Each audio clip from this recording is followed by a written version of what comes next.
अस्सलामुअलैकुम डॉक्टर अतीक और रहमान। उम्मीद करता हूँ सब खैरियत से होंगे। दांत के नीचे अब्सेस का बनना, रसौली का बनना या मसूड़े के अंदर रसौली बन जाना, इसका क्या इलाज है और कहाँ तक ये खतरनाक भी हो सकता है, सारी बात डिटेल से करते हैं। सबसे पहले तो अपने दांतों की अच्छी तरीके से हाइजीन किया करें ताकि आपके दांत में कैविटी ना बने और दांत ना लूज होए, मास्कुरा ना बने, बदबूदार ना आपकी थूक बने या सांस बने या मुंह से बदबू ना आए, और ना ही दांत आपका इतना खराब हो जाए कि कैंसर तक पहुंच जाए। सारी बात यह है कि आपका दांत अगर डैमेज है, उसमें कैविटी बनी, उसका इलाज ना हुआ तो कैविटी आपके डीप तक डीप रूट कनाल तक चली जाएगी।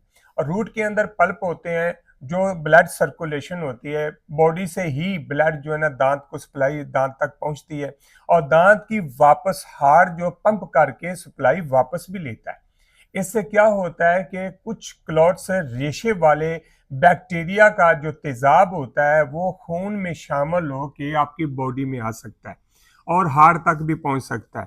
अक्सर हमने रिसर्च के मुताबिक, हिस्ट्री के मुताबिक अगर देखा जाए कि दांत के हिवाले से कैंसर की अलामत पाई जाती है। और बहुत ज्यादा ज्यादा जब अब्सेस जो इन्फेक्शन होता है, एक झिल्ली, एक रेशे की थैली बन जाती है जिसे अब्सेस भी कहा जाता है, दांत के नीचे हो या मसूड़े के अंदर हो, मसूड़े के अंदर यानी हड्डी के साथ हो, अगर ये बन गई है तो उसका फिल फॉर डॉक्टर के पास जाके ट्रीटमेंट करवाओ। या तो आपका दांत रूट कनाल होगा या दांत का इन्फेक्शन दूर करके आपके दांत को रिमूव किया जाएगा।